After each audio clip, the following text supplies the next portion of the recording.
Selamat pagi Bapak dan teman-teman. Perkenalkan, nama saya Sigi Adamari, NIM 20 D10052.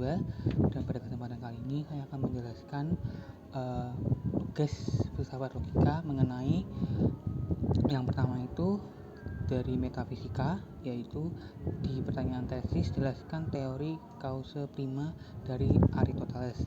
Jadi konsep ini itu menyatakan bahwa sang ada sudah ada dengan sendirinya, bahwa penyebab pertama adalah penyebab yang tak ada lagi penyebab lain selain dirinya sendiri, bahwa Tuhan adalah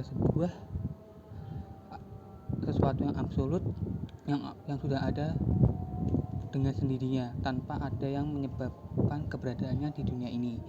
Lalu untuk yang metafisika antitesis, yaitu jelaskan teori Tuhan telah mati menurut Nietzsche. Jadi Tuhan sudah mati tidak boleh ditanggapi secara harafiah seperti dalam Tuhan kini secara fisik sudah mati.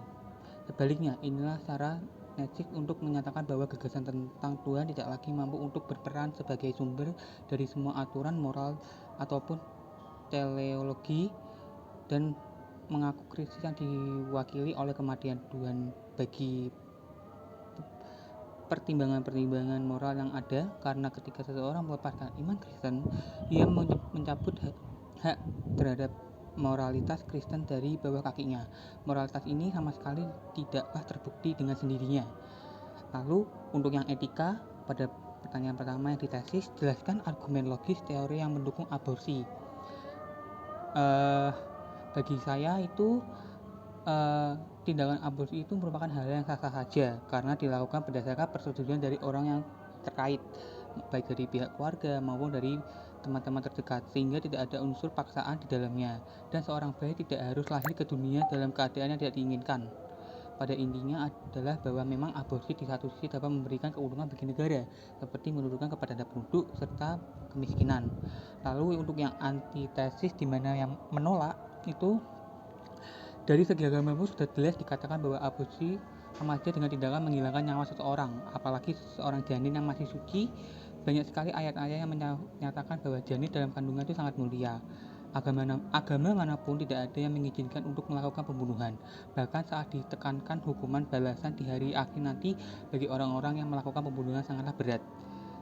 Dan banyak juga resiko yang diakibatkan dari aborsi, baik dari segi medis, baik dari ibunya, karena dengan melakukan aborsi akan menyebabkan seperti rahim sobek, kebocoran, pendarahan, dan sebagainya. Dan untuk estetika, pada pertanyaan tesis jelaskan argumen logis terhadap proplastik untuk kecantikan. Bagi saya itu semua adalah keputusan dari orang itu sendiri. Mungkin orang itu merasa dirinya kurang cantik, mungkin orang itu merasa dirinya kurang menarik, makanya dia memutuskan untuk melakukan operasi kecantikan. Dan juga ada beberapa orang yang beranggapan bahwa melakukan operasi plastik itu bertujuan untuk memperbaiki kulit-kulit yang mereka anggap mati, dan juga mengubah bentuk wajah untuk supaya lebih cantik maupun lebih tampan. Dan untuk yang antitesis yang pertanyaannya, yaitu jelaskan argumen logis kecantikan itu tidak dibenarkan. Perlu kita ketahui, kita harus selalu mencintai diri kita sendiri, tanpa harus mengubah pribadi kita, tanpa harus mengubah penampilan kita, salah satunya dalam hal kecantikan. Karena bagi saya, apabila kita melakukan operasi plastik itu pun tidak selalu 100% itu berjalan dengan baik. Dalam arti, saat kita melakukan operasi plastik tidak pasti 100% wajah kita akan berubah seperti yang kita harapkan. Mungkin ada beberapa kesalahan atau kegagalan yang berakibat malah justru merusak wajah kita dan juga merusak kulit kita, yang nantinya malah mengakibatkan infeksi atau mengakibatkan kulit menjadi lebih sensitif.